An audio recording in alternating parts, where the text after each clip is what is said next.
least like the accusation that holds the least amount of weight in my assessment from the Blake Lively side is the claim that her hair care products suffered as a consequence of these smears.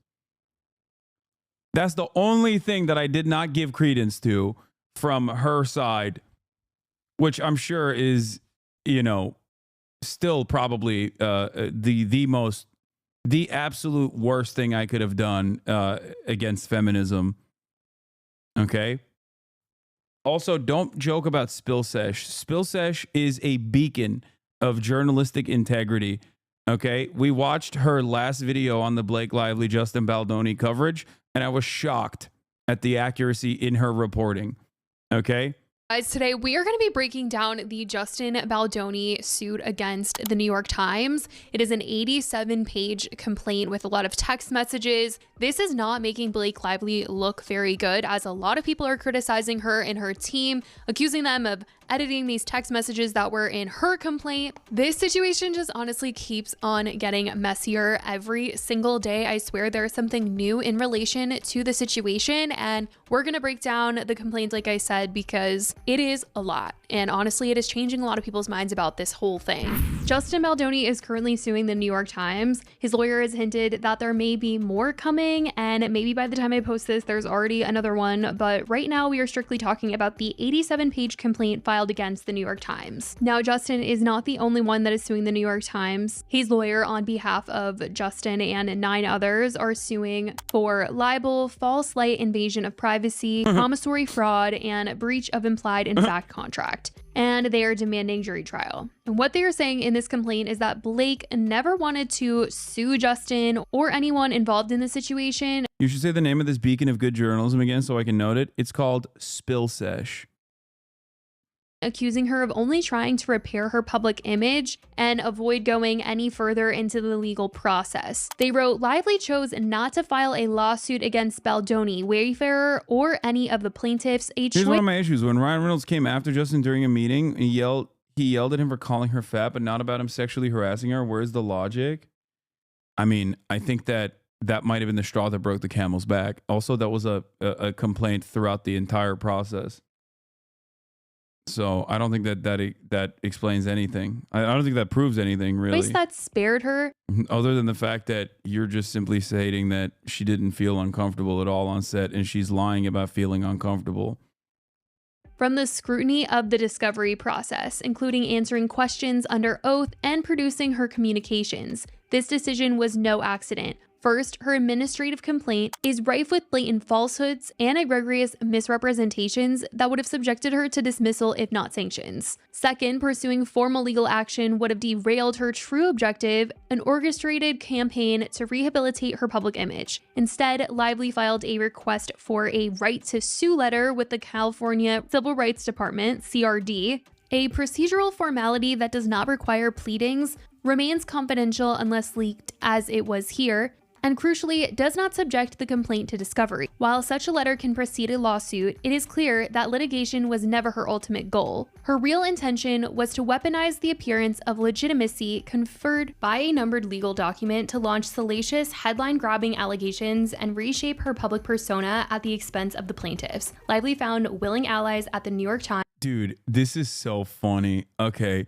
Jack Schlossberg faces backlash after trolling the media by claiming he's Justin Baldoni's new lawyer. Like, why do you feel comfortable making that joke?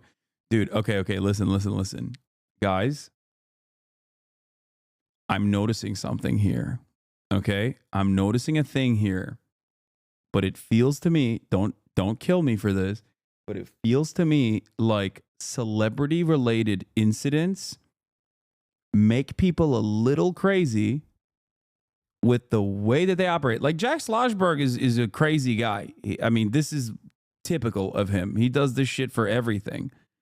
But I have noticed that whenever news coverage and also like social justice related content intersects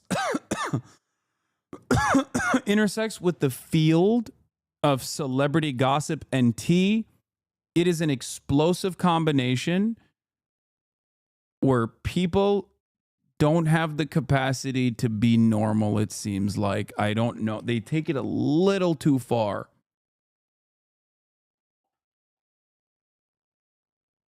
Okay? That's all I'm saying. Is this satire a terrible take? If you can't tell this is satire, you need to go offline. Thank you. Schlossberg gloating on Instagram at how many outlets he deceived with this stupid bit. I feel that if any other political correspondent without his background falsely injected themselves in the story and bragged about it, they'd be reprimanded and probably fired. They should fire, not fire. Firing is not enough. They should throw him into a fire. They should. Yeah. It's Girly Pop Nation. What else did you expect? This pop culture. I just, once again, am urging Girly Pop Nation to have this kind of smoke for Israel. Please, please. If you had this kind of smoke for Israel, I feel like the apartheid would end tomorrow. I don't know why. If we could get white women and the rad femmes, like maybe we just got to like, you know, put together some celebrity compilations about like the bad ones that are misogynistic being pro-Israel or something. We need them on board. I swear to God. This is not being canceled. This is fucking around and finding out. I mean, he's not being canceled. There's no real. I never said he's being canceled.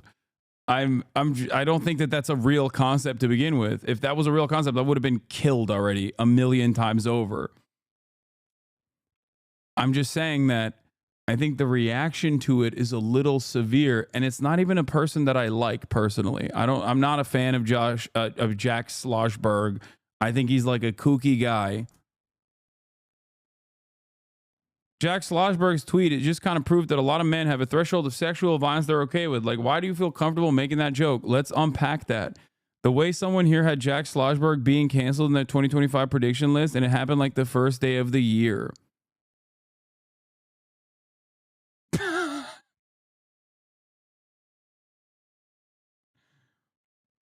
Okay, I'm just saying, just in 2025, let's tweak the dials a little bit, okay? Let's tweak the dial a little bit away from this kind of stuff. Or you can have this level of passion. You can have this level of passion for all of the naysayers, okay? All of the people who are not taking this story seriously with the seriousness that it deserves. Okay. And just maybe have a little bit of that smoke for like actual systemic violence, you know, like a lot worse stuff happening in general. This isn't to say you can't be upset about Justin Baldoni. Okay. You have every right to do so. Okay.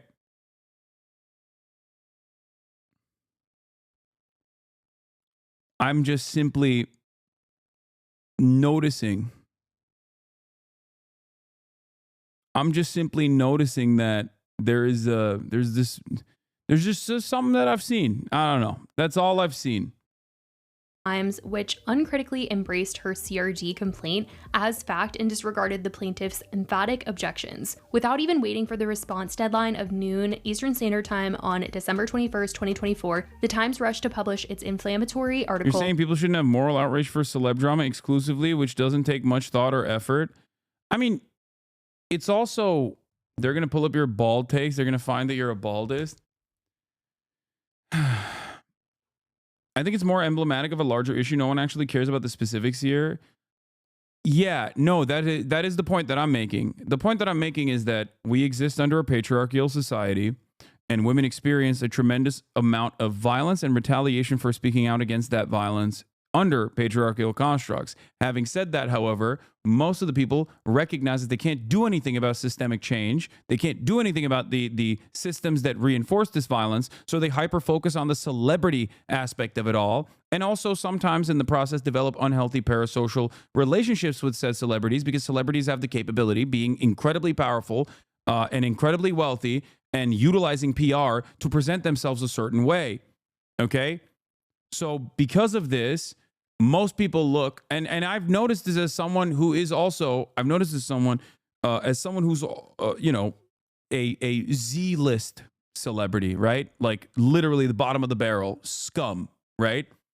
A lot of people look to someone like Jason Momoa or someone like Ryan Reynolds and go, well, those guys are always perfect in public, and that's real, and that's truthful, and that's honest. What they are giving me is actually not this like, not this carefully manicured representation of what they truly are, but instead who they actually are. So why aren't other celebrities like that? Celebrities that I tune into and watch on a daily basis, such as Hasan Piker, who is a Z-lister and is live for 8 to 10 hours a day, oftentimes in direct contest. And people just set the standard at that, okay?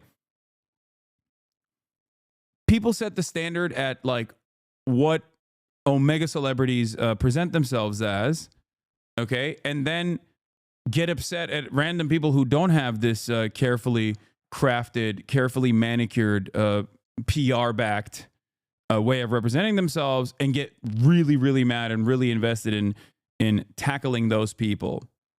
Okay?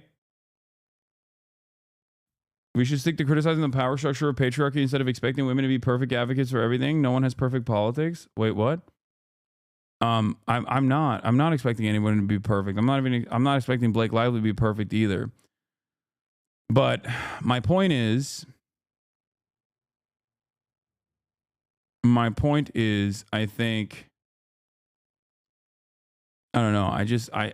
Maybe it's just me, and I don't, at the end of the day, I just can't get myself to care too much about stuff like this. Even though there is systemic analysis to be brought forth from this conversation, I feel like when I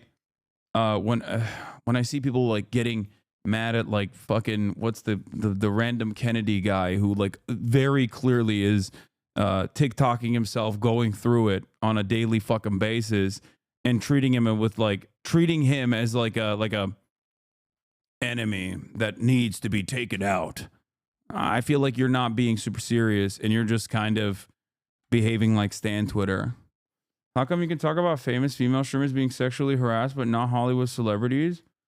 That's really funny to say, especially considering that I'm quite literally doing that. You're actually representing the argument that I made.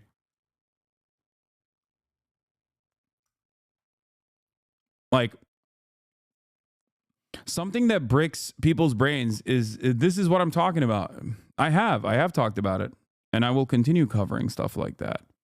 And I think that there is a lot of systemic critique that you can engage with in the process. And I do it all the time. But the very fact that you took what I was saying into took what I was saying and turned it into, you just don't want female celebrities to be covered when they get sexually harassed, is what I mean. There's something that happens with celebrities. There's something that happens with celebrities where people just like kind of shut things off and just refuse to comprehend the words that are coming out. Them saying you don't have the same smoke for Manosphere podcasters. Yeah, exactly.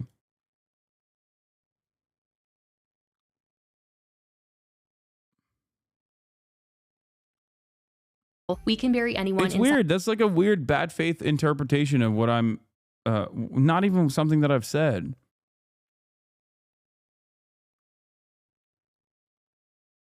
At a Hollywood smear machine at 10:11 a.m., nearly 2 hours early. This brazen disregard for journalistic integrity and fairness resulted in an article rife with inaccuracies, misrepresentations, and omissions. I will add, though, that Blake has now sued Justin Baldoni for emotional distress and mental anguish, and in his complaint, they were saying that legal action was not her goal, and well, she is taking it there now. But we are talking about his complaint today, and the complaint is calling out the New York Times, saying that they relied on cherry-picked and altered communications stripped of necessary context and deliberately spliced to mislead. Meaning those texts in Blake's complaint, well, Justin's team is claiming they were altered and used incorrectly, and the Times reporting on them was wrong. And we're gonna get into some examples of this because it comes up later in the complaint, but in the complaint, we are also seeing that Justin and his team are trying to say that they had no intention. I've seen self-proclaimed radlib femcel separatists seethe over your coverage over this. Yeah, that's partially what I'm talking about. I sometimes wonder these days if people are arguing in bad faith or really they're just that fucking stupid. I think there's a bit of both. I think there are people who just like it's comical, and most normal people are not like this, but it doesn't matter. There's plenty of abnormal people that pop off online. But I saw that one TikTok that went viral talking about how I'm like a ultra misogynist or something like that. And the very same TikTok, the immediate TikTok afterwards was that person saying they're not a leftist at all. They're just simply anti-man. And I normally would never cover something like this, and I never did on stream, and I won't cover it because it's better to ignore. It's like a person going through a mental health episode. You know what I mean? What am I supposed to do?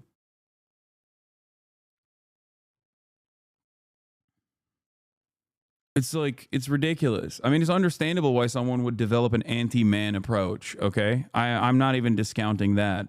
I'm just saying that, like, me covering that and laughing about it would then draw so much more ire from other people and would say, like, oh, Hasan is undermining someone who's trying to do 4B movement style politics here in the United States of America. It's like, good luck to you guys. You know, if it works, it works. All right.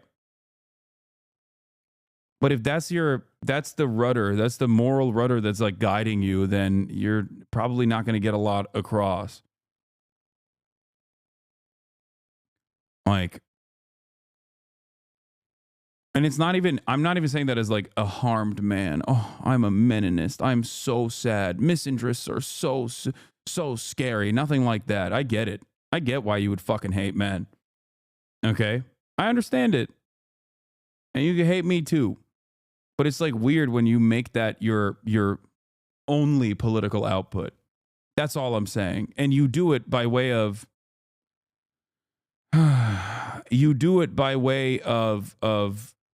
focusing on celebrity tea and the political commentary coverage on celebrity tea without even mentioning my actual systemic critique in the process and undermining my coverage.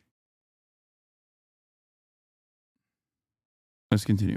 Of destroying or burying Blake's reputation, showing messages from their group chat, one where Justin says, "How can we say somehow that we are not doing any of this? It looks like we are trying to take her down." His PR crisis manager texts back and says, "They are doing all this themselves and it's really obvious." Justin in another text is seen saying, "Things I'm more worried about is that we are planting these stories, which is not true, obviously." There is also a message sent in his crisis management group chat where they send a link where Sony was seen praising Blake, and Jamie Heath responded and said, "So glad Blake was praised. Let her get a win. It would be nice to have a Sony executive praise Justin." Then we get full screenshots of the message that was discussed in Blake's complaint that the New York Times reported on. In the New York Times article, they wrote, "On August 16th, Miss Nathan shared the Daily Mail article headlined, 'Is Blake Lively set to be canceled?' with reference to hard to watch videos and a tone-deaf promotional Q&A. Wow, you really outdid yourself with this piece," Miss Abel responded. "That's why you hired me, right?" Miss Nathan replied, "I'm the best."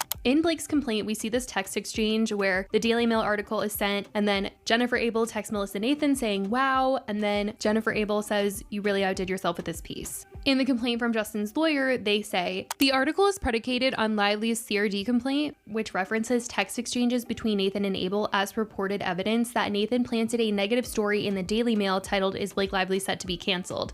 Lively's portrayal is categorically false, misleading, and devoid of factual basis, yet knowingly endorsed by the Times, which claim to have reviewed thousands of pages of text messages and emails. The smear campaign hinges on an August 16th text exchange in which Nathan allegedly shared a link to this article with Abel. The text exchange shows Abel responding, 'Wow,' followed by 'You really outdid yourself with this one,' to which Nathan allegedly replied, 'That's why you hired me, right? I'm the best.' These messages constitute the entirety of the purported evidence underlying the allegation of a smear campaign orchestrated on behalf of Baldoni."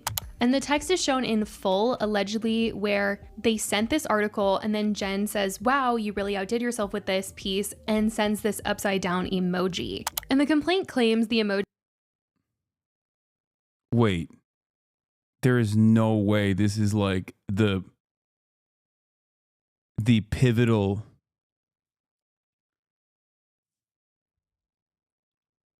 There's no way that this is like the pivotal damning smoking gun evidence in the Justin Baldoni countersuit. God damn. Tampering with evidence? No, dude. I don't think that's tampering with evidence. That's crazy. Emoji was important missing context, saying further evidence of the Times' complicity arises from its apparent endorsement of the criminal altercation of these text messages by Lively. After Nathan forwarded a screenshot of the article link, Abel responded with, "You really outdid yourself with this piece." Upside down. This is not doctoring, chat. There's a million different reasons for why the emoji itself did not make its way to the New York Times coverage. One could be aesthetic choices because the emoji itself doesn't actually convey anything other than that. But secondly, it could have literally not been, because it's an emoji, it could have been a formatting issue in terms of like the text messages that they did end up getting. Like, it could have been a formatting issue where it didn't show up.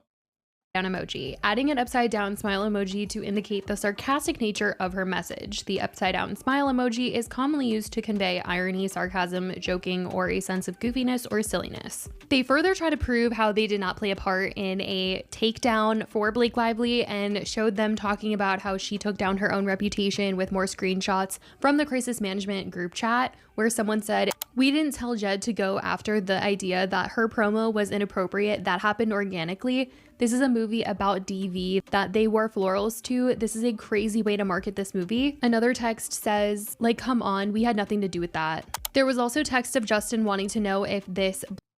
I feel a little vindicated here on that front. I didn't defend her on that, and I thought that was kind of silly, and everybody again jumped on my throat. And I know that's something that people get really touchy about and say Blake Lively had no power to make editorial decisions in this process. Is the studio that, and like she's a little baby? She's not. Okay. But it still doesn't matter because what she said in the complaint is completely irrelevant to the way that she marketed the movie.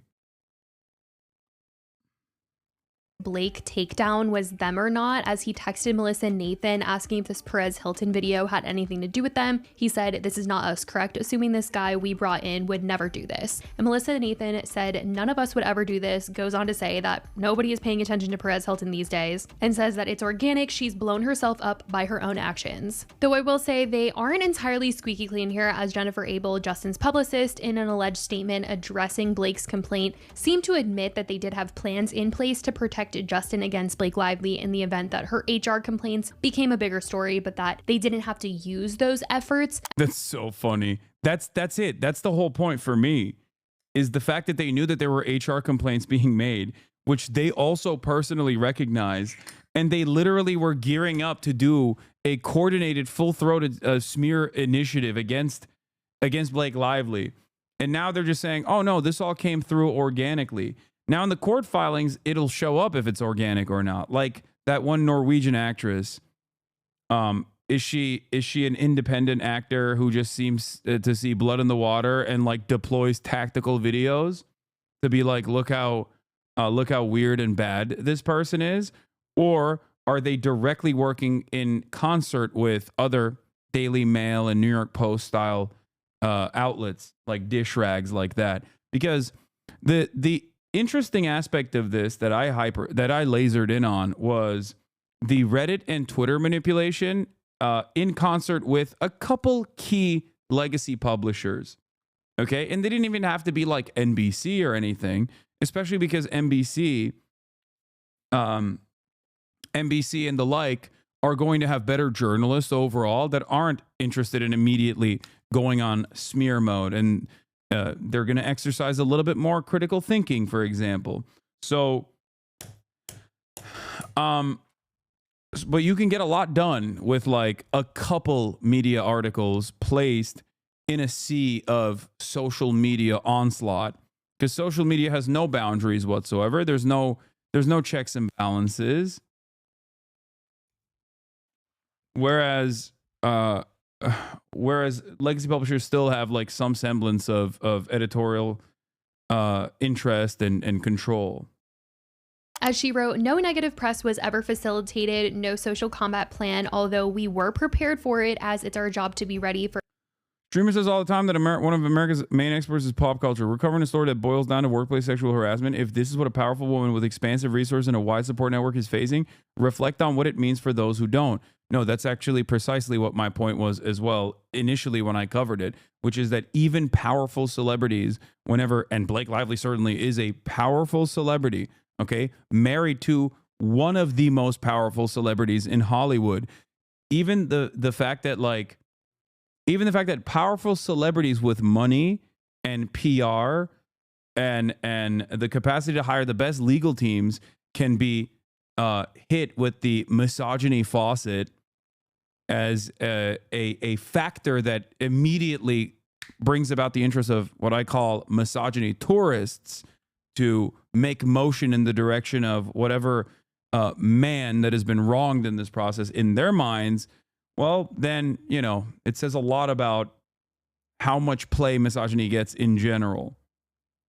For any scenario, but we didn't have to implement anything because the internet was doing the work for us. Sure, we talked about it, contemplated if we needed certain things, flagged accounts that we needed to monitor, worked with a social team to help us stay on top of the narrative so we could act quickly if needed. And yes, we rejoiced and joked in the fact that fans were recognizing our client's heart and work without us having to do anything but keep our heads down and focus on positive interviews for our client. As the texts show, we sophomorically reveled and again joked privately to each other about the internet's feedback to the woman whose team was making our lives incredibly difficult over the course of the campaign. The complaint also shows group chat messages of Justin's crisis management team talking about Blake's publicist and her thinking that they were ruining her. Blake Lively fearing for her career amid it ends with us backlash. God, I'm so over this. I'm sure Leslie thinks we placed this one as well. Yep, and same. As someone texted a link to an article titled Blake Lively fearing for her career amid it ends with us backlash, and someone from Justin's PR management team said, God, I'm so over this. Am sure Leslie thinks we placed this one as well. And Melissa says, yep, and same.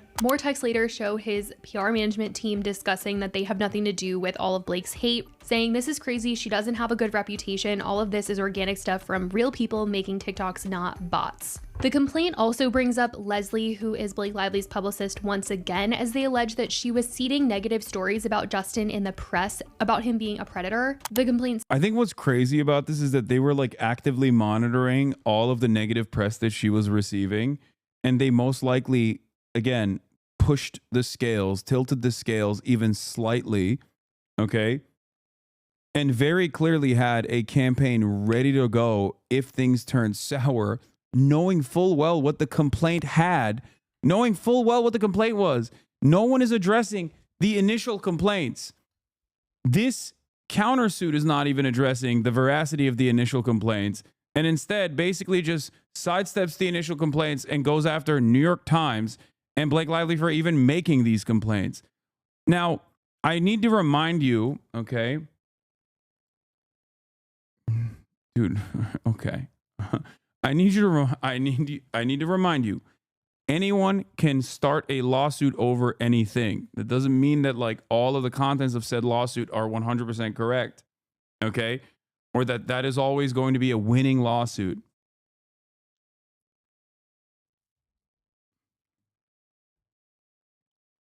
Says the article also deliberately ignores that Lively's publicist, Leslie Sloan, of Vision PR, once backed by Harvey Weinstein, seeded stories critical of Baldoni, including that Baldoni was a predator, ahead of the film's release. Sloan did so even while Nathan attempted to cooperate in good faith. We also see messages between Justin's team and a reporter where they were inquiring on the HR complaints, and Justin's PR reporter so close to set says they don't know of an investigation, but there was an intervention. We heard there were multiple HR complaints from crew and cast starting with the first day of production. Wayfair is the studio. It's unclear if Wayfair Studios performed an investigation into the claims against themselves. Separately, we are aware there was an intervention with Justin Baldoni midway through production based on a pattern of inappropriate behavior by him towards cast and crew. Tag team says off the record, the only complaint, which is not confirmed if it was an official HR complaint, was a guy up for a gig on the crew complained the younger guy who did so because of ageism. There was an investigation and found no wrongdoing. There was What? There are no other complaints, especially no other documented HR complaints. There was not an intervention on set or with members of the crew. This would be false to allude to. Blake and Ryan had Justin and his team over for a meeting where Blake expressed all the things she was upset about. This was not, wait. This was his team versus Blake and Ryan, more of a contentious meeting. The way it reads now reads as if it was a proper intervention with cast and crew, not true. Okay, so that she did make complaints. Like, directly to, thank you, I just sent him, I'll keep you posted. What's the email for Wayfair? I need legal to reach Our management out. team basically said there were no HR complaints in regards to Justin and Blake. There was a guy working on the crew who complained about a younger guy getting a job and there being ageism. That was the only thing that was investigated, but there were no wrongdoings found. And they said there was not an intervention on set or with members of the crew. This would be false to allude to. Blake and Ryan had Justin and his team over for a meeting where Blake expressed all the things she was upset about. This was not Justin versus the team behind the film. It was his team versus Blake and Ryan, more of a contentious meeting. The way it reads now reads as if it was proper intervention with cast and crew. Not true. We also hear the other side of the claims that Blake was shown certain inappropriate videos while on the set. In response to these allegations, the complaint calls out the New York Times for the way that they reported on this, saying the Times compounded its journalistic failures by uncritically advancing Lively's unsustained claims of harassment against Heath and Baldoni. For example, the article based on Lively's CRD complaint sensationally alleges that Mr. Heath had shown Lively a video of his naked wife, with Lively's CRD complaint even labeling the footage as, "This claim is patently absurd. The video in question was a recording of Heath's wife and baby during a home birth, a deeply personal one with no overtone. To distort this benign event into an act of misconduct." Yo, that's still crazy. You just, what? Lively CRD complaint labeled the footage as pornography. I don't think they labeled it as pornography. They said it was graphic in nature, right? Justin Baldoni was like, no. The video in question was a recording of Heath's wife and baby during a home birth. That's weird as hell, dude.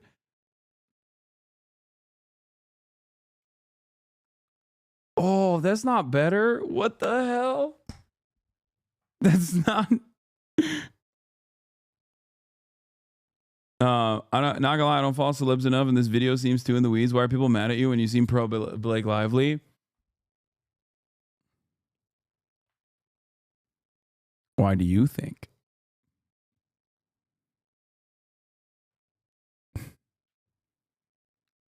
Because I'm the misogynist. I am literally the Osama bin misogynist, okay? I am responsible for misogyny 9/11. That's why. Did you hear Ryan wrote the nice pool character in Deadpool and Wolverine after Baldoni? People said the demeanor in the commentary about Lady Deadpool looking good after having a wife and kid was a tip-off, especially the violent death.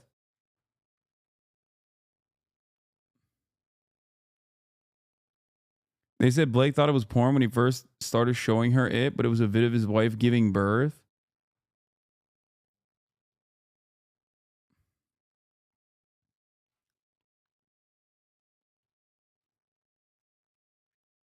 According to Heath's wife and a baby home birth, deeply personal one with no pornographic overtone to distort this benign event. It's not a benign event, I don't think. Misconduct is outrageous and emblematic of the lengths to which Lively and her collaborators are willing to defame plaintiffs. Is outrageous and emblematic of the lengths to which Lively and her collaborators are willing to go to defame plaintiffs. And they wrote that they also showed her this ahead of filming the birth scene in the movie, and to insinuate it any other way is just wrong. The claims of Justin... You're weird for thinking about birthing videos disturbing. They showed it for context because they're filming a birthing scene with Blake.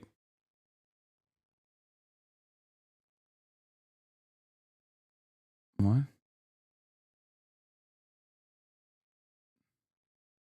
And Jamie also walking into her dressing room unannounced while she was changing or breastfeeding was also combated with a text where Blake told Justin to come run lines with her while she was pumping. She texted saying, "I'm just pumping in my trailer if you want to work out our lines." The complaint also touches on the allegation that Okay, but that doesn't mean it's like you can just walk in whenever she's breastfeeding.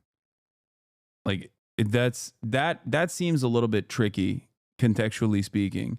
Like that doesn't... it does feel like they're using that as like, well, we got consent, maybe not in the other circumstances, but we got consent one time. You know what I mean? It's not like that's not how that works.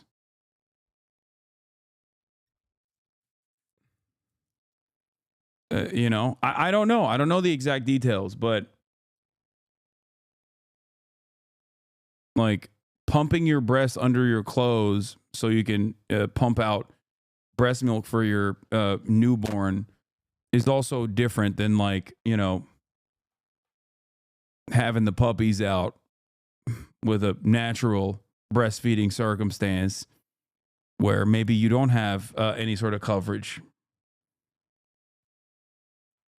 You know what I'm saying? Like, those are two different circumstances. And even if it's the same exact circumstance, even if it's still pumping, fully clothed, you might be uncomfortable at a different point when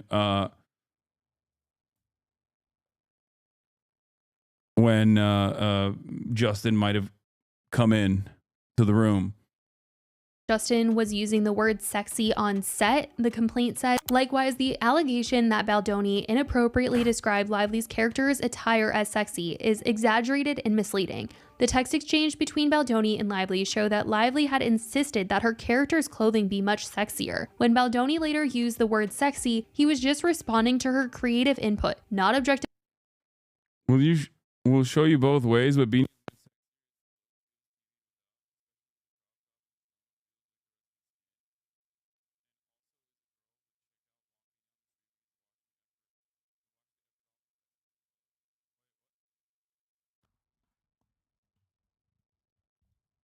stop grabbing the mic. Yeah, I don't know what happened. Sorry. Everybody needs to calm down. Everybody needs to calm down. Okay. Yes, the microphone busted for a second. It's okay. I don't know why you guys make it seem as though this is like the end of the world anytime any sort of audio issues happen. Okay. Everybody take a deep breath. We're gonna be okay. We're gonna get through this. I promise you. Okay? I'm still here. Justifying her personally, Lively set the tone that Baldoni heeded during the creative process. The next thing tackled. Oh, wait. She didn't go into the messages, so I was gonna keep reading it. So she talks about like the sexy outfit. Good morning. If you don't have time to listen with morning craziness, here's text. Just want to make sure okay with throwing the jacket on from yesterday morning or putting this on. I want to line up a shot and see if you can use a piece of the shoulder for the establishing shot for the old cafe we didn't get yesterday. Might not need it, but just want to cover. See you soon. It's just her shoulder, no promise. Her body and head that it should be me. Was wondering about not having that shot, but kept it to myself. Wait, what? This isn't even like the direct back and forth. Process. The next thing tackled in the complaint is the intimacy coordinator and the claim that Justin improvised unwanted kissing and discussed his personal intimate life on set. The complaint accuses Blake of not wanting to meet with the intimacy coordinator to plan out scenes, and that Justin met with the coordinator alone and had to relay the messages to Blake, and claim that there was no harassment, and that in talking about his personal experiences, it was only to personalize and develop their characters, and it wasn't this inappropriate thing we see.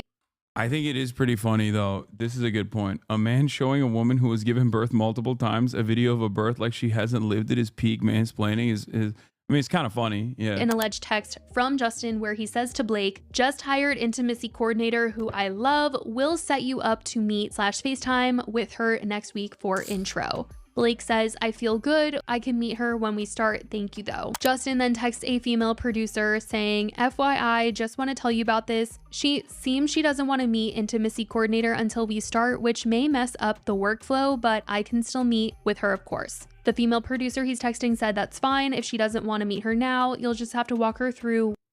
Just want to tell you about this. Seems she doesn't want to meet the intimacy coordinator until we start, which may mess up the workflow, but I can still meet with her, of course. That's fine. If she doesn't want to meet her now, you just have to work with her through what you and the intimacy coordinator are thinking. The complaint goes on to talk about the contradictions in Blake Lively's CRD complaint. They wrote, despite its efforts to craft a distorted narrative, the Times fails to address a glaring contradiction in Lively's CRD complaint. After the execution of the Protections for Return to Production Agreement in November 2023, Lively herself acknowledges that the film was completed, marked, and released safely and successfully. While Wayfarer, Baldoni, and Heath disagreed with Lively's rationale for requesting the document, many of its provisions were already standard practice. They chose to comply for the sake of the film and to ensure Lively's comfort. Crucially, Lively concedes that neither Baldoni nor Heath engaged in any harassing behavior following the agreement in November 2023. Furthermore, she admits that her stated concerns were sufficiently addressed at the time. This admission directly undermines her allegations of retaliation and...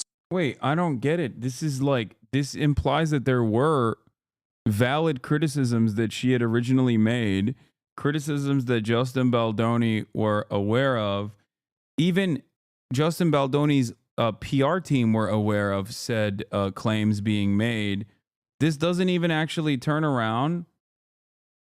This doesn't even actually turn around and refuse the claims whatsoever. Offers no real counter to them, and simply just says, "Oh no, it's fine." Like she just said, "Okay." Like it didn't happen afterwards. Strips her claims of credibility. Without the fabricated smear campaign narrative propping up her CRD complaint, Lively's retaliation claim collapses under its own contradictions, exposing it as yet another ploy to salvage her public image rather than pursuing any legitimate grievances. The next thing tackled in the complaint is the intimacy coordinator in the claim that Justin improvised unwanted kissing and discussed his personal intimate life on set. The complaint accuses Blake of not wanting to meet with the intimacy coordinator to plan out scenes, and that Justin met with the coordinator alone and had to relay messages to Blake, and claims that there was no harassment, and that in talking about his personal experiences, it was only to personalize and develop their characters and wasn't inappropriate. We see an alleged text from Justin where he says to Blake, "Just hired intimacy coordinator who I love. We'll set you up to meet/FaceTime with her next week for intro." Blake says, "I feel good. I can meet her when we start. Thank you though." He then texts a female producer where he says, "Just FYI," sends the screenshot of his text with Blake and says, "Just wanted to tell you about this. Seems she doesn't want to meet intimacy coordinator until we start, which may mess up the workflow, but I can still meet with her, of course. That's fine if she doesn't want to meet her now. You'll just have to walk her through turning Sony into giving her ultimate authority." We see text messages between Justin and his editors where he's talking about the fact that Blake is making her own cut of the film. He texts, "Just curious if you guys have peeked at her cut and if anything has changed." Editor number 2 says, "I have just been told that we are not permitted to look." He said, "Haha, wow, when did that happen?" As per Sony, this evening through, "Wow, okay then, the editors and director isn't allowed to look at an actress's cut. Got it. Well, here we go. We will keep taking the high road." The complaint then calls out the New York Times, saying that they did not paint the real picture of what was going on with Justin and Blake at the time, saying that the real source of conflict between them was the fact that she was trying to take over the film. And in another text message, we see Justin say, "She kicked me out officially from the film now. She's finishing it all. I can't be involved.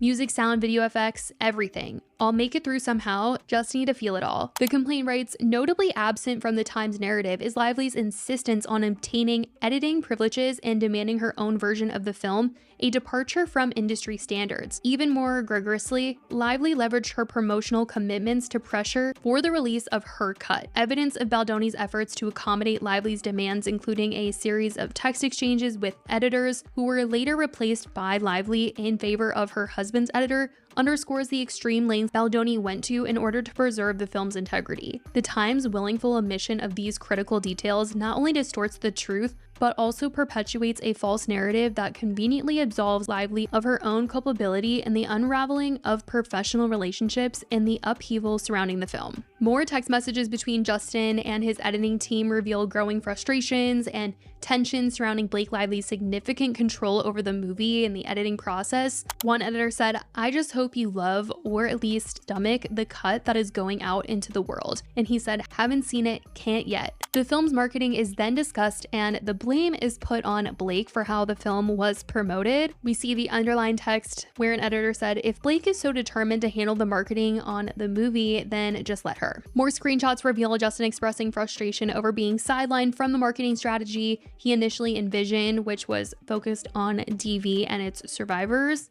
and they're claiming that Blake allegedly redirected the campaign away from this focus and exerted dominance over key decisions like she did in the editing process. But I will say that in Blake's complaint, she says that Sony wanted them to promote the movie in this way and provided a document that showed the talking points for the movie that they were supposed to follow, which said to kind of stray away from the DV aspect of the movie. So there's just a lot being said. They also seem to try and show that Justin wasn't promoting the movie the way that he was to be performed. Avoid talking about the film that makes it feel sad or heavy as a story of hope. Avoid talking about the film being representative of every woman's story. There are many stories. It's just one perspective that inspired Colleen Hoover's own experiences growing up. Said, they also seem to try and show that Justin wasn't promoting the movie the way that he was to be performative, as they include a text where he had sent his editors the amount of women who feel seen that is reaching people all over the world, that men are remembering their own traumas and having conversations with their partners. That's why we did this, and it worked. Still the dream team. If you think about it, we didn't even finish our director's cut because she intervened. So ideally, at some point, we could take a week and all just do it ourselves for ourselves, but that opens up a can of worms. So we will need to let this play out for a while before we pull that card, and your door will be knocked on. Women who feel seen, that it's reaching people all over the world, that men are remembering their own traumas and having conversations with their partners. That's why we did this, and it worked. Still the dream team. We even see later in the timeline of events that Justin even wanted a % of the film to go to DV survivors.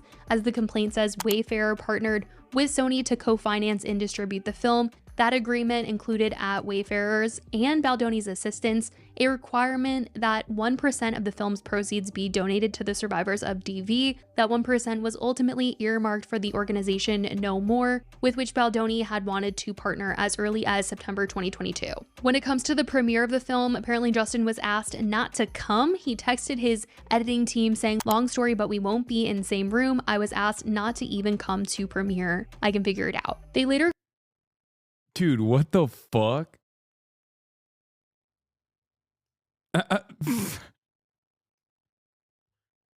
Dude, I feel like that's crazy. I'm not gonna lie. Like I feel like that kind of makes him look worse overall. Unless you personally think that like the narrative that they're setting on the Justin Baldoni side is that Blake Lively is a control freak who wanted to take over the IP. Basically, she had her own version. She had her own version of like what she thought was the best cut.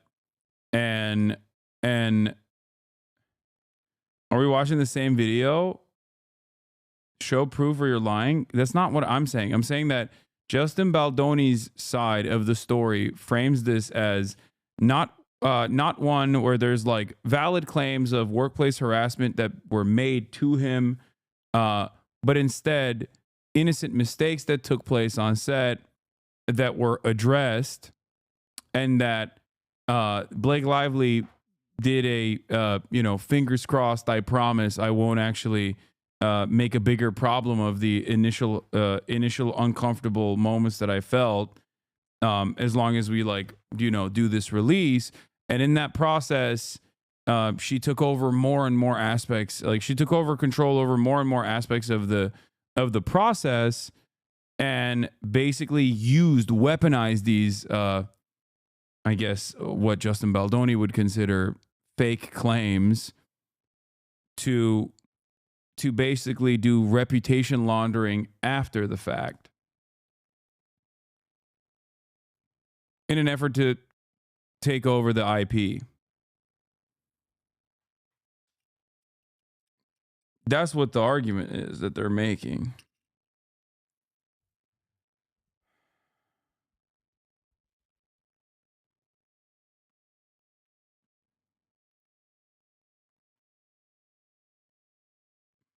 Right?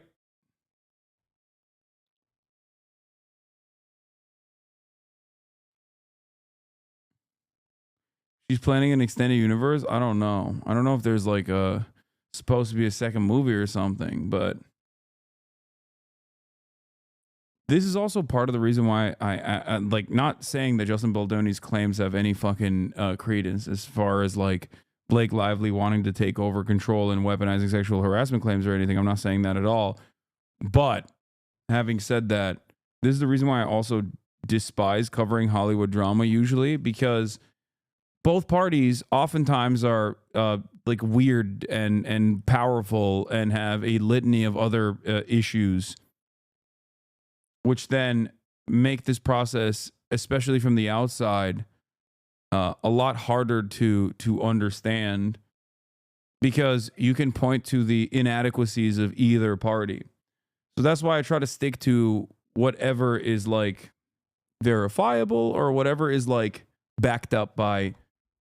That's why I try to stick to whatever is backed up by like the actions taken in the aftermath or during the process by cast and crew. Okay? Because usually it's just like fairly easy to understand. You have a person that is devoid of any sort of power whatsoever, being bullied and humiliated or sexually harassed in the workplace. And then you have a boss that does everything they can to cover it up. But in this circumstance, while the wronged party is still wronged, Blake Lively, they also have a tremendous amount of influence and also maybe even additional interests as well, which doesn't change the dynamic at all in terms of feeling in terms of feeling uncomfortable on set, in terms of workplace harassment, things of that nature, and there is still obviously a very clear like party that was offended versus the offender. His defense is relying on a lot of misogynistic stereotypes and the fact that Blake Lively is not well liked by the general public. Yeah. Because individuals are not political entities, their celebrities makes 10x more squishy and annoying. We're going to want to talk about how Blake took over the movie exactly, starting with her taking over wardrobe. In the complaint they wrote, on or about December 31st, 2022, Lively agreed to take on the lead role of Lily Bloom. As part of the subsequent negotiations, Lively was granted an executive producer credit, a title often associated with talent of her stature. Wayfarer did not request that Lively contribute to the film in any capacity beyond her performance and this credit. Then we get into Lively taking over wardrobe. On or about May 15, 2023, principal photography of the film commenced in New Jersey. During pre-production, Lively began to assert control over aspects of the film beyond her role as an actor. Like, I feel like this is also reasserting the same exact thing that had already taken place.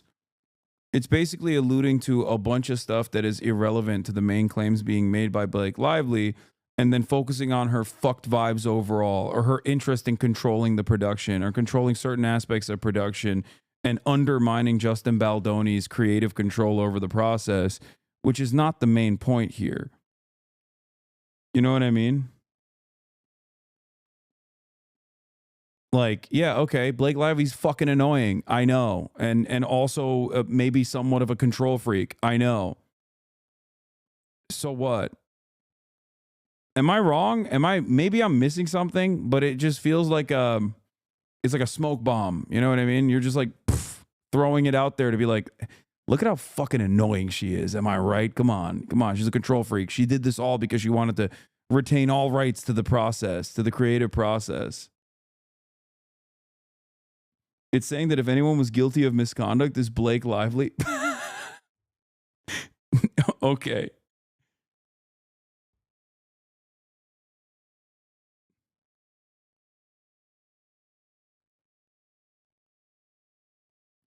Yeah.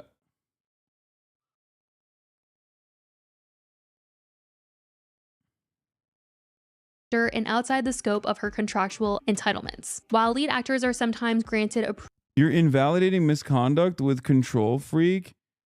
That's the point of the lawsuit against New York Times, that Lively's evidence was doctored and edited. I feel like I'm going crazy. Y'all are so off with this. Is saying that if anyone was guilty of misconduct, is Blake Lively. You're invalidating misconduct with control freak? Dude, misconduct in terms of making the principal talent feel uncomfortable in a sexual fucking in a scene that doesn't require nudity, adding nudity to it, and like misconduct of the sexual nature is very different than one of the principal talents who has executive producer credits making creative decisions on the wardrobe that the character is going to wear. You understand that, right? There's a world of difference there. One is very commonplace in Hollywood. The other is also commonplace, but shouldn't be allowed. And Hollywood tries to at least work against it. She was hired to be an actor and then refused intimacy coach, refused her wardrobe. Her husband rewrote the script during the strike without anyone's knowledge. And then she took over editing.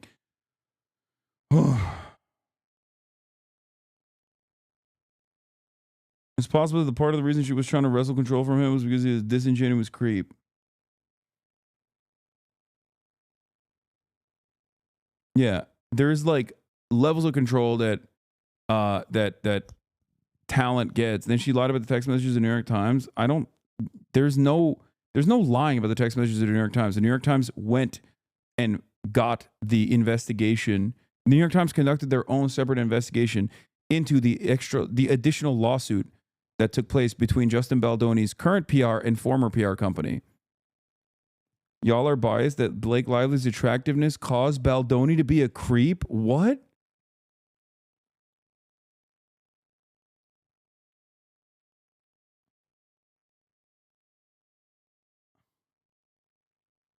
Bro, what the fuck are you saying? What the fuck? What do you mean? Blake Lively's attractiveness caused Baldoni to be a creep? So even when Justin Baldoni was being a fucking creep, it's still Blake Lively's fault because she's hot? Are you okay? Is your brain all right? What the fuck are you saying? You believe harassment took place off what evidence? Literally. The only reason why it took, well, two reasons. One, it's not just that I believe it. Justin Baldoni's own PR team believes it as well. Justin Baldoni himself also knows that there were claims that were being made against him. Okay? And not only that, but also the fact that the entirety of the fucking cast and crew have basically sided with Blake Lively. I've said that already. There's no way to know there's no way to accurately identify these claims until it is taken to court, and then there are additional witnesses that are called up to validate said claims. The only thing you can do is look at not just the legal writing, because all lawyers, as I said, including Blake Lively's legal team and Justin Baldoni's legal team, are always going to write the worst possible way about their about their opponents and write in the best possible terms about their clients.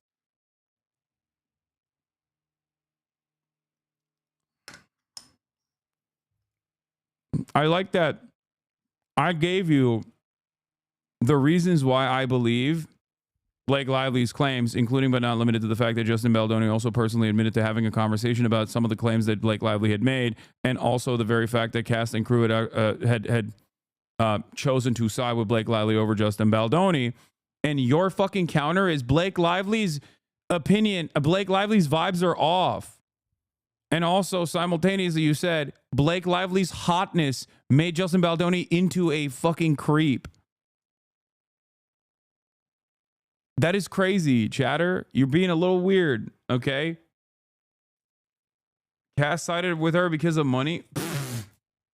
Yeah, this sexy bitch, this sexy whore with her temptress ways. We should sink Blake Lively. We should fucking see if she floats. We should fucking strap a goddamn heavy rock around her waist and see if she sinks. If she dies, then, oops, our bad. If she floats, she's a witch. The fuck?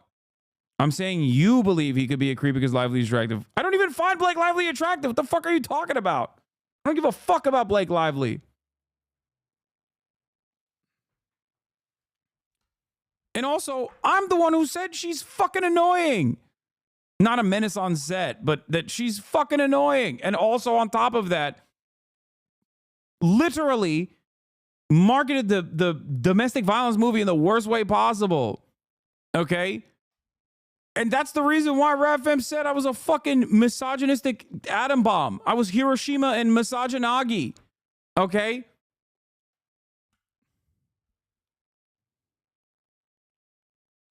You, on the other hand, seemingly are that, which is crazy.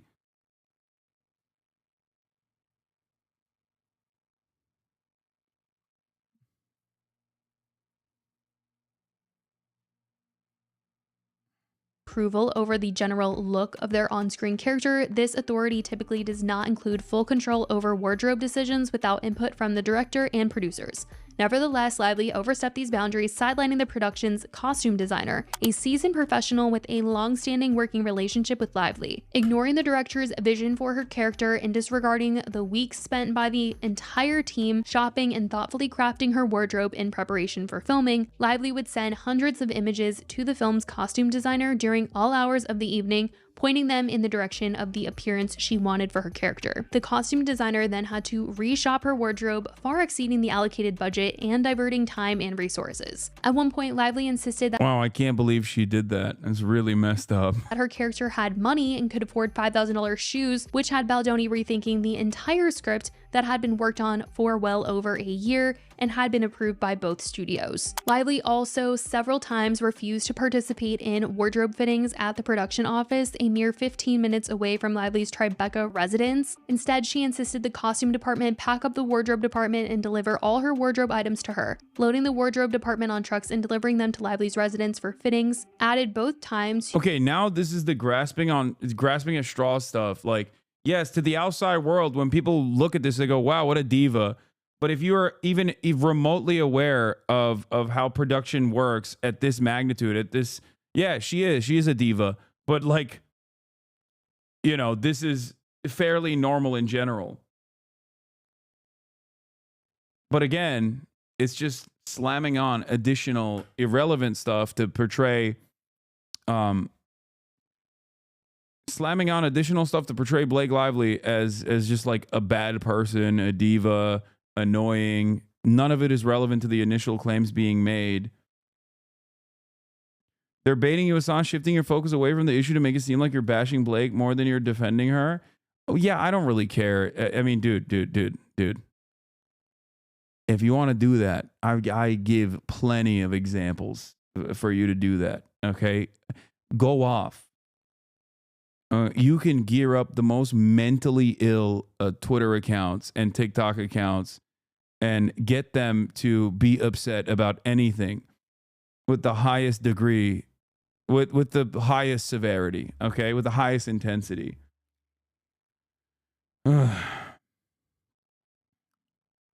To the production schedule and expense to the film. Two things productions work hard to avoid with careful planning. These demands were never mentioned at the contract negotiation phase and therefore were not included in the budget. Lively herself, having a further obligation to the studios as an executive producer, paid no mind to the budget and the months of planning that had already occurred. Even if Lively had the contractual authority to approve her character's wardrobe, which she did not, a grant of such authority would not and could not imply the right to blow up the film's budget with additional unanticipated. Son, why you call yourself pro-Palestine when you drink, you eat, and not fast in Ramadan, and you use charity funds to buy yourself a house?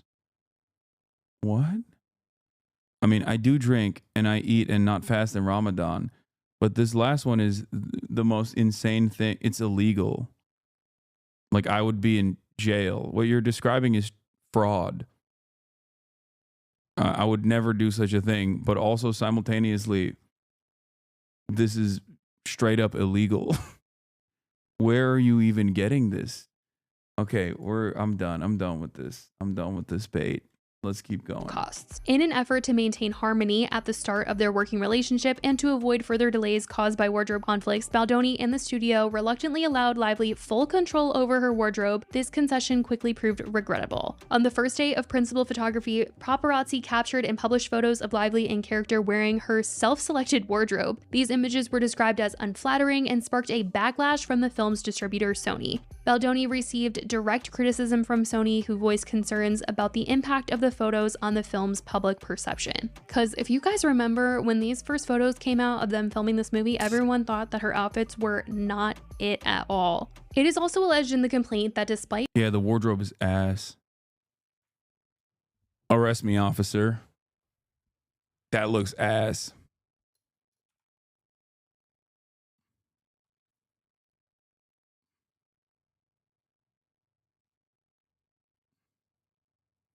This is clearly relevant for context to speak to the control and strings she had within production, which means a lot in these settings.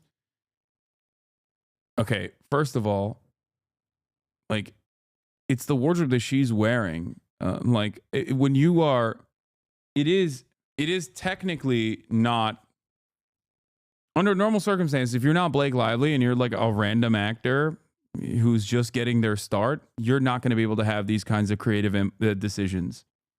Okay? No way, no how. But if you think that like virtually every single large celebrity at Blake Lively's level, even lower than Blake Lively's level, and certainly higher than Blake Lively's level, make these kinds of decisions, sometimes they directly put it in the contract, other times they don't. You're crazy.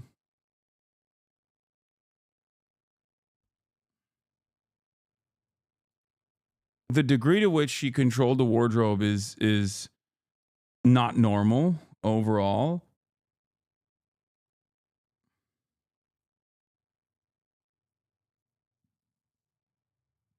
But oftentimes people will make minor edits.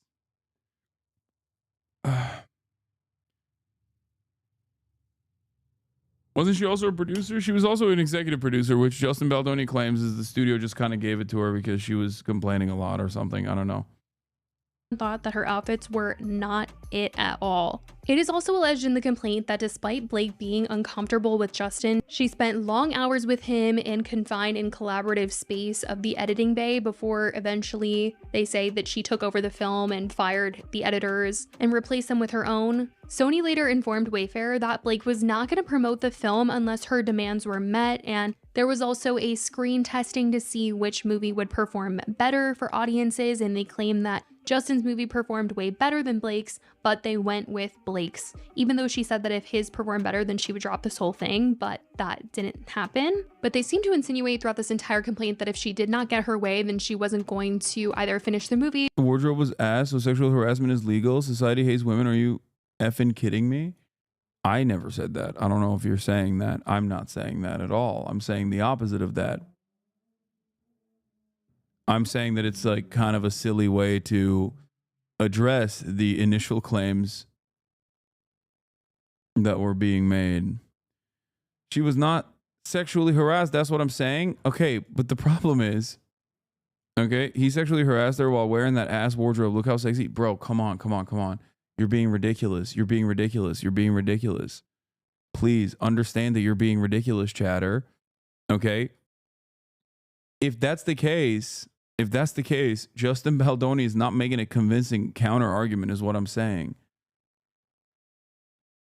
Especially when he also recognized that, like, they did talk about that stuff. Implying that. I'm saying it's not believable she was harassed. She was a menace on set. Were you on set? What is happening? Are you the crafts guy on set? This is the only way I will allow you to continue. What you're doing, the reverse. What is she wearing right now? Okay. I'm actually Justin. Are you? Total left to the left.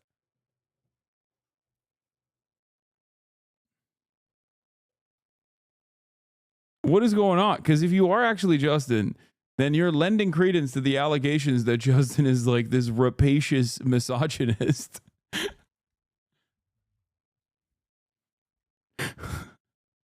The way you are defending him, you might as well be, but goddamn.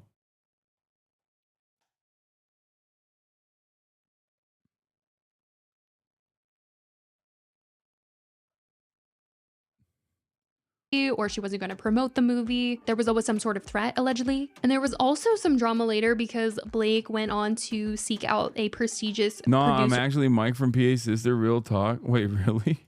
Guild of America mark on her producer credit for the movie, a mark reserved for those who perform the majority of producing responsibilities on a film. Despite objections from Justin and the Wayfair team, who believed Blake had not fulfilled the necessary criteria, she insisted on receiving letters of recommendation from Justin, Heath, and other department heads to support her application. And it seems like everyone ended up giving letters of recommendation because they felt really pressured to. Except Justin and Wayfarer were pretty honest about their feelings towards Blake when they were writing their letter, explaining that they kind of felt like they were doing it because they were forced to. And in the complaint, they're insinuating that in retaliation, Blake allegedly began systematic. I can't believe the movie also was such a success. 351 million worldwide against a 25 million budget. Yeah, clearly Blake Lively destroyed the film. It's just like I just, this movie had, in my mind, no motion whatsoever outside of the fact that I think they just, is it Book Talk? Is that what it is? Because it was such a big book on Book Talk or something. Because I have yet to hear a single person that watched the movie, loved it, and defended the movie on its own, rather than people who have only talked about this drama, and even then the drama around it and the allegations now surrounding it are not about the movie at all. They are so far removed from the movie, only surrounding the workplace conditions. It was mostly women watching. Women exist. That's what it is. I don't know any women. I'm a misogynist, guys. Come on, you know this. So that's why I don't. Hasanabi, my mom dragged me to it because she loves this book series. I'm a book guy and watched it on release. It wasn't bad.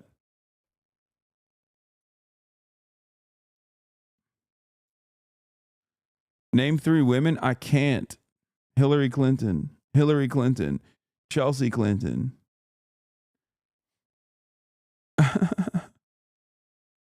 Excluding Justin from marketing decisions like removing his "a film by" credit and stripping him from promotional materials. He was not invited to any cast promotional events, cast screenings, premieres, photo shoots, or any other cast campaigns. At the premiere, Justin and the Wayfarer team were separated from the main cast. They were assigned to a different theater and instructed to leave immediately after Blake Lively arrived. He was also excluded from the official after party, forcing him to organize and fund a separate after party for him and his team, even though Wayfarer, which is his production company, was paying for both the parties. And then we get into this whole Ryan Reynolds situation, because apparently after Blake felt that she was fat shamed by Justin Baldoni, there was a situation where Ryan Reynolds confronted him. And this was at a meeting that was at Blake and Ryan's house, where at this time she was also presenting them with a list of demands that she had that could no longer happen on set if she were to continue filming. The complaint said Lively's husband, Ryan Reynolds, had aggressively berated Baldoni during a meeting at their penthouse in New York, accusing him of fat shaming Lively. Baldoni, in an effort to avoid further confrontation with Lively and Reynolds and rebuild rapport with his co-star, continued to bend to her will. Reynolds and Lively's inappropriate and humiliating berating of Baldoni, delivered perhaps intentionally as other celebrity friends were coming in and out of their penthouse, was promptly by Baldoni's reasonable inquiry into crucial information needed to ensure safety and avoid injury in a scene. Baldoni, while training for a physical, demanding scene in which his character, Ryle, would lift Lily, asked his trainer, who was introduced to him by Lively and oversaw his training for the film, how much Lively weighed. Baldoni, who suffered from back issues and has multiple bulging discs. That's crazy. That's crazy, bro. Don't put that in there, dude. That's not.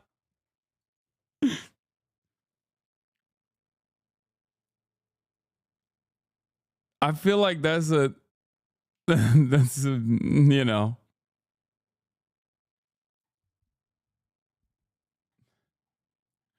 Made the inquiry to ensure he could safely perform the lift without injury. Unfortunately, the trainer relayed this information to Lively, who then informed Reynolds. The confrontation that followed was so aggressive that Baldoni felt compelled to offer repeated apologies, despite his question being entirely reasonable and made in good faith. Following this incident, Lively refused to perform the lift scene, even though it had already been rehearsed with a stunt double. In fact, Lively threatened to quit the production altogether, despite her contractual obligation. Lively gave Baldoni an ultimatum to either cast someone else or work with her in the way she works. It was her way or the highway. Now, when previously reported, they said that the scene did not exist, but in this complaint, it is saying that it did exist, they just cut it. We then hear more about Blake's requests following the strike that we heard about in her complaint that ranged from Justin not being able to talk about her dead father to not coming in her dressing room without permission, improvising intimacy and things. I think a lot of this also comes from like this is like close to her giving birth, right? Like that kind of like in real life, not in the movie. So considering that this is like so close to her giving birth, having a newborn. No, it's not hormones, dude. I'm not saying that. That's so funny. Yeah. No, it's just yeah, you know how broads are with their freaking emotions and hormones. No, I was going to say it's understandable why she would be extra attentive to the way she looked and her appearance and comments about her appearance and also her wardrobe, especially considering that, you know, giving birth is a pretty traumatic experience overall. You do have hormones running through your body. It's not that she's like, I'm not saying that, oh, she's emotional and stupid. I'm saying that it's understandable why she would be extra attentive to certain things. You know, you want to make and understandably, especially then partnered with the fact that she's, you know, not the nicest and a Hollywood celebrity of a certain level. It's just like, I get why she would want to exercise this level of control over a lot of these things, especially if she also felt uncomfortable around Justin Baldoni. You know what I mean?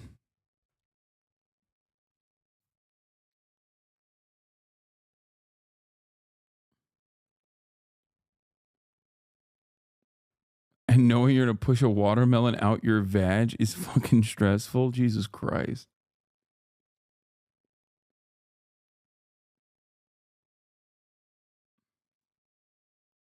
One gains weight during pregnancy is normal and is her fourth child. Come on. I mean, yeah, but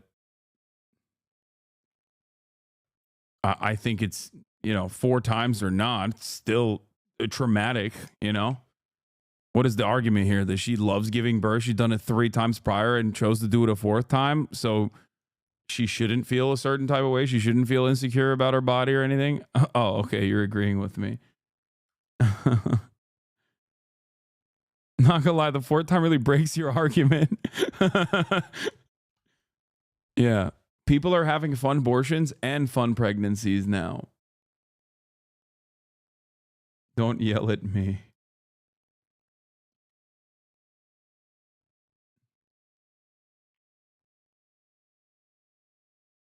Do you have back issues? No, you have no idea how every little bit of weight can fuck your back up even further. First of all, I do have back issues.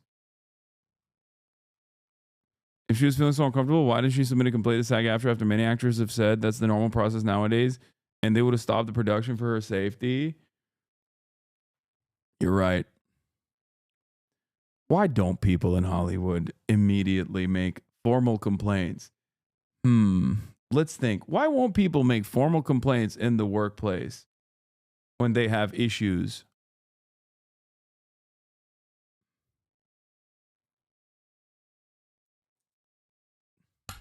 I wonder why.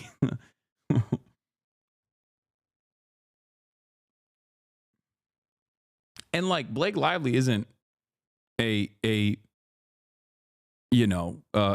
powerless victim here either. She does have power, but she's still a victim. Can both POV be true? Her being a diva and extra and him being a creep, but I didn't know that she just had given birth. That's crazy. Yeah, wonder why famously in Hollywood women don't immediately go to the institutional authorities to complain about workplace harassment or any kind of sexual harassment. It does seem like she did go directly to Justin Baldoni, though, and even brought in her high power husband into the equation. So it seems like she tried to deal with it directly. A thing that even Justin Baldoni is not saying is wrong, by the way. Things like that. In this complaint, we hear it from the other side as it states, over the months leading up to the film's release, Lively and her collaborators consistently scrutinized interactions with Baldoni and employed tactics that fall squarely with the definition of gaslighting. This behavior pressured Sony, Baldoni, and Wayfarer into Justin Baldoni's a rando and Blake is an iconic diva. Case closed. She's innocent. Okay, first of all, I don't care about Blake Lively at all. I'm choosing to defend her on the things that I have seen so far as her complaints and as far as the information that has been presented to me, not because I know anything about Blake Lively or give a single fuck about Blake Lively. I demonstrably don't care. I don't think I watched a single fucking thing that she's been in, okay? Calm down. ceding control to Lively at every turn, resulting in her domination of nearly every aspect of the film's production. Lively sets the stage for coercion by drafting a protection letter that intentionally misrepresents the nature of the conversations had between Baldoni and/or Heath and Lively, demands Wayfarer parties sign for Lively to return to work after the industry strikes. So you're saying she shouldn't be allowed to dress up like Kirsten Cinema and break that man's back? No. Oh no. She did choose Kirsten Cinema ass clothing, dude. Stop.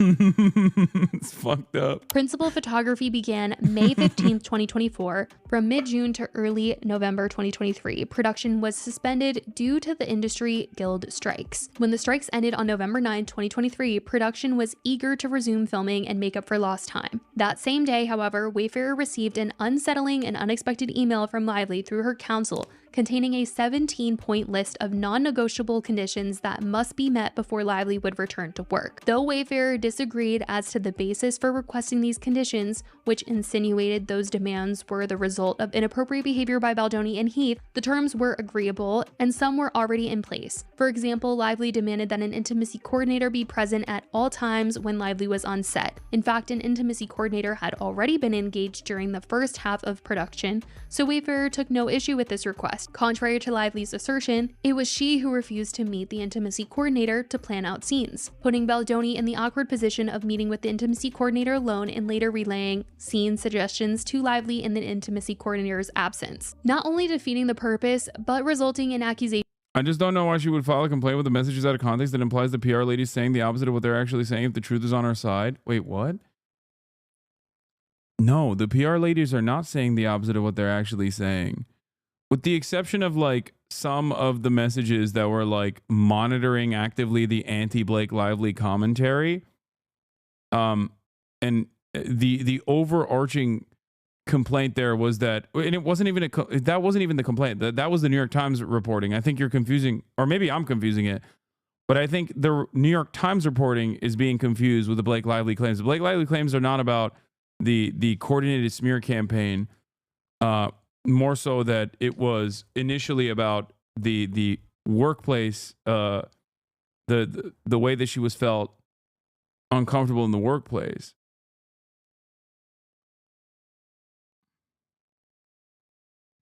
And I don't even think the New York Times muddled it. I read the article. I did. I read it on stream. The important part of her complaints that I care about are not the defamation aspects, but the claims that she made about workplace harassment and how Justin Baldoni was attempting to launch a counter PR battle against her, knowing full well that those complaints existed, which have been proven by the conversations that were revealed in a separate lawsuit between Justin Baldoni's current PR team and Justin Baldoni's former PR manager. As far as the as far as like the trial awards, or as far as like the defamation campaign actually harming Blake Lively's hair care product line revenue, I don't agree with that. I even said it at that time as well. I think that's they're just doing that to put numbers on the board. It could work depending on how good one party's lawyers are over the other. But I still think that is, there has to be some kind of award in the situation that you can bargain for a lower price point if you are successful. But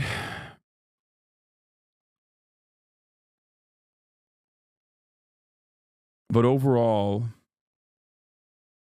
you don't think defamation could hurt a person's business?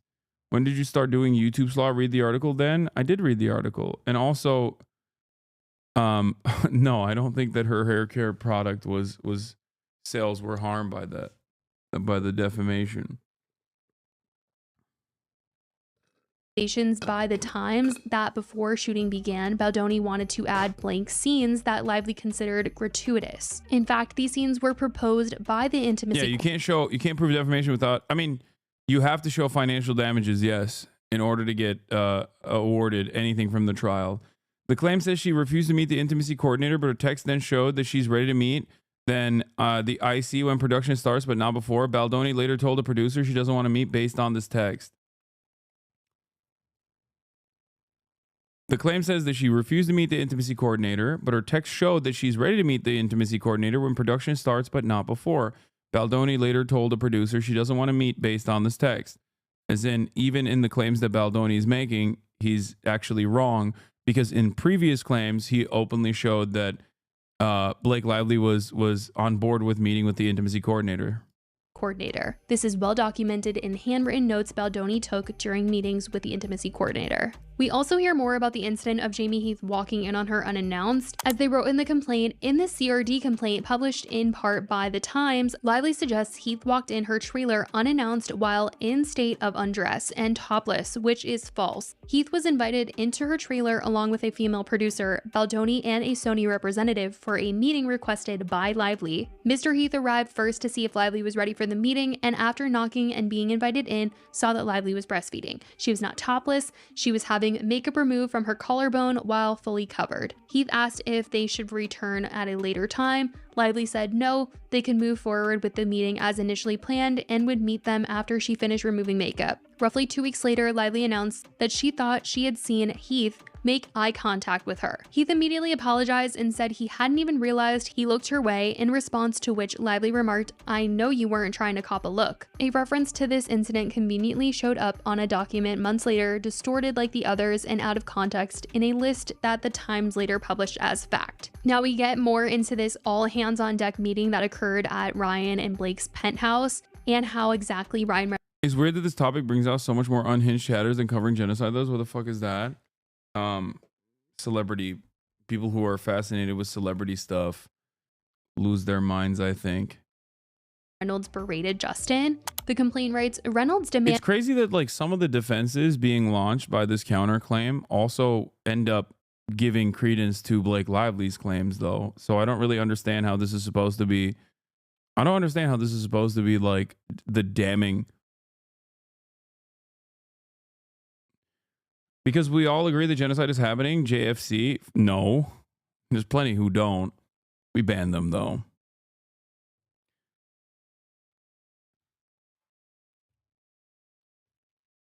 I don't think people in this community largely care about this drama, right? I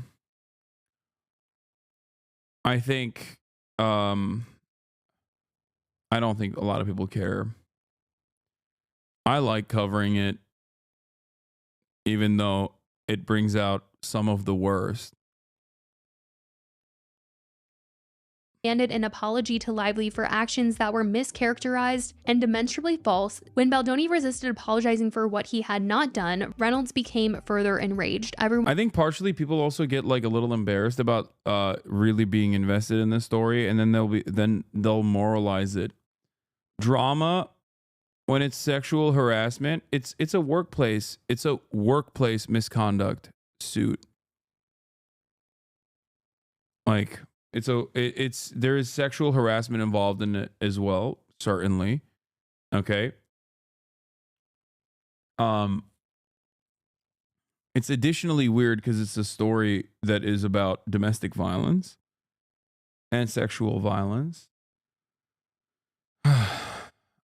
But I think the way that people get like invested in it, beyond, or get passionate about it to the degree that they do is due to celebrity intrigue.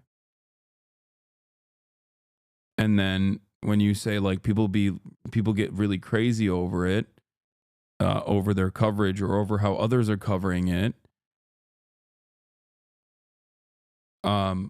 they're doing that because like this is the one thing that they're like incredibly passionate about, not in this community in general. Everyone, including the producer, Lively had asked production to engage, and a representative of Sony that was in attendance left that meeting in shock. The producer offered that in his 40-year career, he had never seen anyone speak to someone like that in a meeting. The Sony representative mentioned that she would often think of that meeting, and her one regret is that she didn't stop Reynolds berating of Baldoni. The complaint goes into the list of things that Blake wanted them to sign off on in order for her to move forward with finishing the film, and we read about these things in her complaint, but in this complaint, they said on the very first page of her CRD complaint, Lively inaccurately claims that a list of 30 items was agreed upon during the meeting. This assertion is categorically false. The 30-point list is strategically positioned to appear as if it were a standalone written document. However, no such document was ever presented to Baldoni, the Wayfarer team, or to their knowledge anyone else,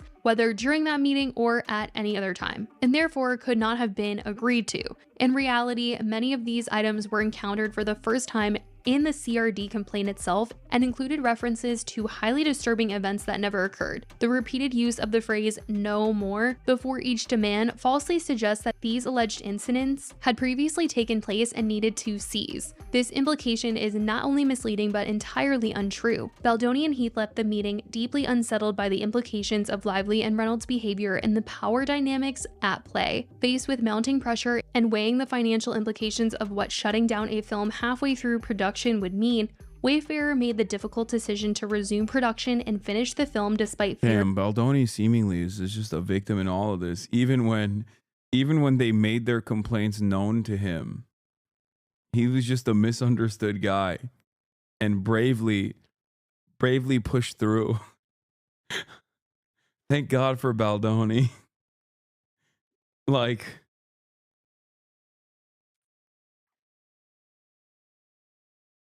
that Lively was intentionally manipulating facts for her own gain. Now, in the complaint, Stephanie Jones, a former publicist for Wayfarer, was also mentioned as they claim she became entangled in the conflict between Blake Lively, Justin Baldoni, and Wayfarer. Despite not being mentioned in Blake's CRD complaint, Stephanie filed her own lawsuit claiming that she was swept into what she called a smear campaign and— You're anti-Baldoni because he's Italian? Never say that. 2024 was a pivotal year for Italians. Luigi Mangione has made me eat crow. Luigi Mangione has made me go back on the various ways that I have been wrong about Italians. I talked about this in a previous video that this was another lawsuit that Justin was facing. According to the complaint, Stephanie was let go of by Wayfarer, so she was not representing them anymore, for allegedly leaking confidential information to the Daily Mail, despite direct instruction not to. In the complaint, they believe that Stephanie played a key role in fueling the ongoing public feud between Blake and Justin. I just want to see the Radfems yell at you. I mean, it sucks when they do that because they get so much play. And they're so good at PR. They're so good at presenting their genuine mania in a way that like is seemingly valid critique to random onlookers who are completely oblivious. Like, if you don't see the full scope of my coverage, your takeaway from Twitter would probably be like, man, Hasan is such a ginormous piece of shit and a Blake Lively hater. He loves Justin Baldoni. He wants to kiss Justin Baldoni.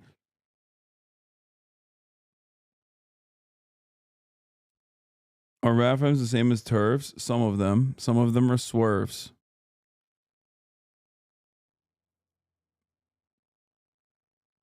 Yeah. And they seem to be wording things as she wanted revenge on Justin and Wayfair. RAFMs have been going off on you on TikTok lately. It's pretty bad. They keep bringing up the brothel. Yeah, I know. Huh.